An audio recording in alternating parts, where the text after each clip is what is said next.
เจ้าเบิ่งแง่เงา ใช่น่ะ โคตรว่าลูกดิ โอ้เลือดออกหมดเลย เฮ้ยโอ้ พี่น้องเว้ย โอ้ ตา ทุกพ่วงเลยบ่น่ะต้องใส่ก่อน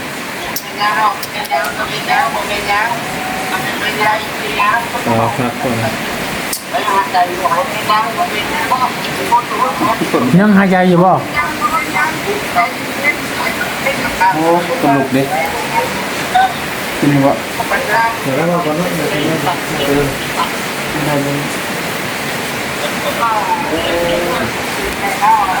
เนาะจังว่าได้เลย เขาเราไปตั้มของเขาตัวเขามาตั้มเมาโอ้ พุ่งเกียดบ่ รถเวียดดิ เบียดก็ เราเบียดมันจะไปที่ เขาบริณีที่หลังเขาบริณีบ่ บอกคนนี้บ่ได้แล้วหลดนี่หลดกัน โอเคโอเค หลดไปลงห้องเลย โอ้โทษ รถโค้งแล้วมันบ่อน รถวอน่ะได้รถมีใหญ่ใหญ่ เพราะว่าถ้ารถเบียดแล้ว แต่ว่า โอ้เนาะพี่น้องเลย จ่ายไปแค่ มันบอกว่านี่กระบาดเลยเนาะโอ้กระบาดเลย เอาไปเลือดไหล กระบาดเลยมัน โอเคโอเคโอเคฮัลโหลฮัลโหลบ่เป็นยางใจเย็นเปิดกล้องได้บ่ กลัวกับที่ให้แล้วพี่น้อง อายุใครต้องเลย อยู่กับไผนี่ คนอยู่ต้นหูกับแต่คน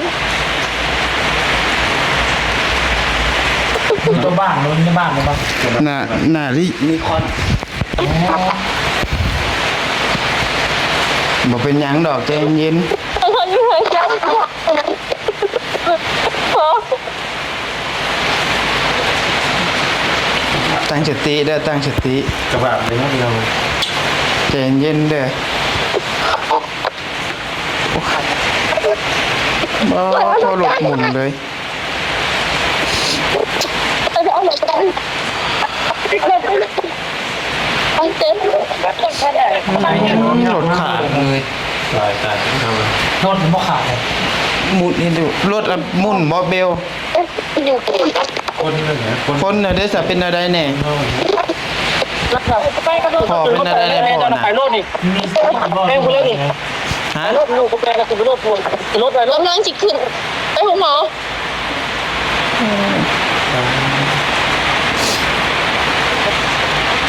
บ่เป็นหยังดอกใจเย็นเด้อ หาตัวหนึ่งฮะแต่ว่า ปลอดภัยอยู่ดอก ต้องกันอีก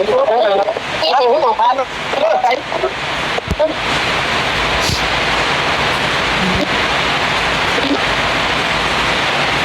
ไปเรื่องนี้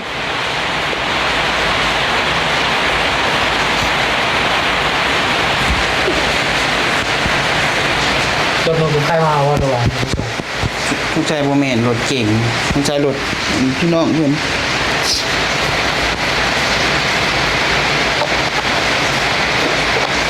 บ่เป็นหยังดอกสู้ๆใจเย็นๆเด้อตั้งสติ เอาเขาแกงเป็นที่เขาสวรรค์ ที่เขาสวรรค์เลยบ่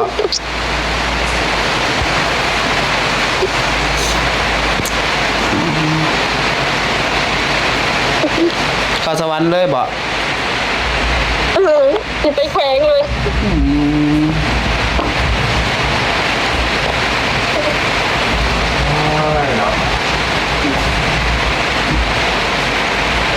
ทุกขาดนะครับคนมาโต๊ะกันนะครับ ตายแล้วคือโต๊ะ ไปรถไผไปรถอาวตัวนะ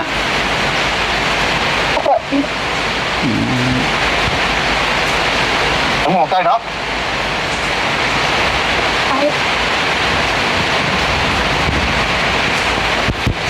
เล่นเลยนะ เป็นหยังดอกบ่เป็นหยังดอก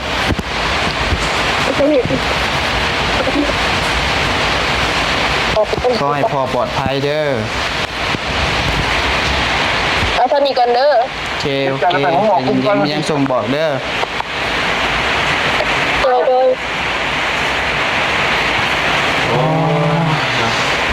เบิ่งคนส่งคลิปมา อ๋อต้องหน่อเลยว่าเนาะรถหน่อว่ะ เพราะว่ารถกว้าง มาให้ดิเขามาก่อนเลยเนาะ รถดีอ่ะ แล้วก็คนเบียดแลนไว้เนี่ยไง ไว้ใหญ่ แลน coi thì cho anh nghe luôn ai coi đây ลูกไปหาหมอตรวจนะไปบ้านนี่นะขับนี่นะเรามันขับไปหมดอ่ะ เอาคนน่ะหย่อเลยจักลูกค้าฮักจริงๆจักยังได้บ่คิด หน่อแล้วคน โอ้ อ๋อโอ้ เลือด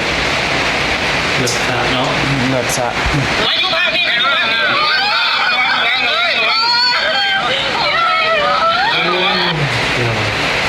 รถลาวรถบ่มีตารถพอจะเร็วมันรถ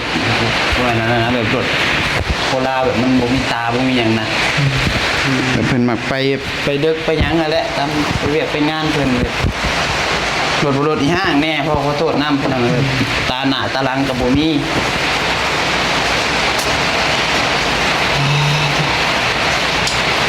em gọi điện coi thì cho anh nghe luôn ai coi đây ลูก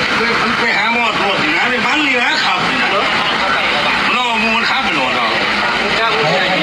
ว่า แม่นๆอันนี้น่าจะซุปเปอร์น่าจะเจ้าของรถ cho anh nghe luôn ai coi đây ลูกไปหาหมอตรวจนะไปบ้านนี่นะขับนี่นะเรามันขับไปหมดอ่ะ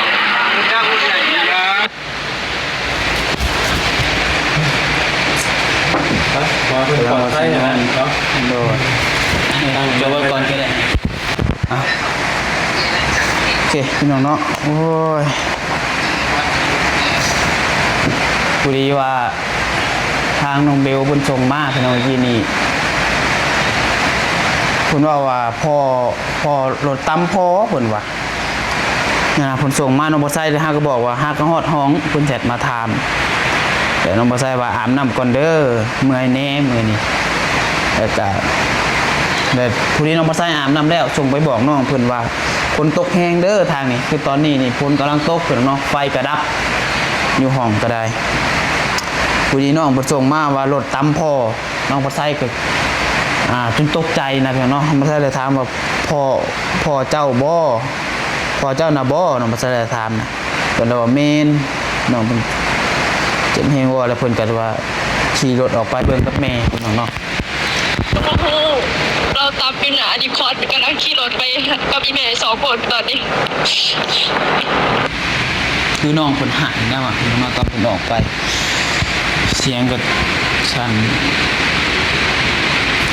คือตอนนี้นี่ที่แรกคนว่าสิเอาไปหุงโมแขงสวรรณเขตนะพี่น้องแต่ว่าเพิ่นเปลี่ยนยันมันไกลก็เลยว่าไปหุงโม109หุงโมหุงโมใกล้ห้านแม่น้องก็ไส้แหละพี่น้องเอ้ย เปลี่ยนใจแล้วสิไปห้องหมอ109ตอนนี้ไปใส่ยามึงก่อนตั้งใจเด้อขอเด้อ ตั้งใจเด้อก่อนเด้อ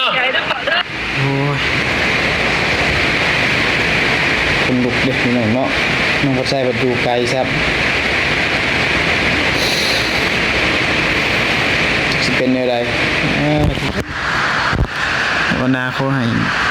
เทวดาคุ้มครองเด้อพวกคุณเด้อไปเผาเด้อ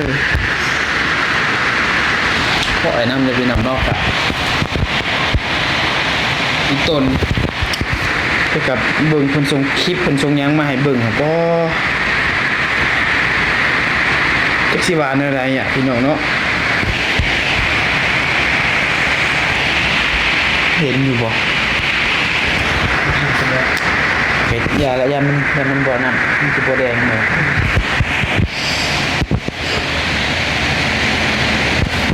เอาพี่น้องเนาะมีแต่ว่าคลิปนี้ทางน้องปัจจัยกับมาแจ้งบอกพี่น้อง FC เนาะคือพอเฒ่าน้องปัจจัยแหละตัวพอซาเบลเพิ่น ถูกรถพ่วงทางรถพ่วงรถเวียดแม่นเกิดอุบัติเหตุ เป็นใจได้ดีจังได๋ แม่นตอนนี้นี่ก็คือยังบ่ฮู้แบบว่าบ่มีสติเลยนะพี่น้องเอ้ยแล้วก็บ่ฮู้ว่าเพิ่นสิเป็นอะไรแน่แต่น้องบัดไซก็โทรบอกให้พ่อกับแม่น้องบัดไซผู้เพิ่นอยู่บ้านอยู่เฮือนนั่นแหละไปเบิ่งแล้วพี่น้องเพราะว่าน้องบัดไซอยู่ไกลเด้พี่น้องเอ้ยคันเมื่อก็บ่ฮอดง่ายใช้เวลาเป็นมื้อ2มื้อพอแหละพี่น้องเอ้ยมีแต่ว่าภาวนาพี่น้องเนาะขอให้เพิ่นปลอดภัยไปจังไดก็ฝากเป็นกำลังใจให้ได้พี่น้องเด้อเนาะไปก่อนสำหรับคลิปนี้สบายดีเด้อ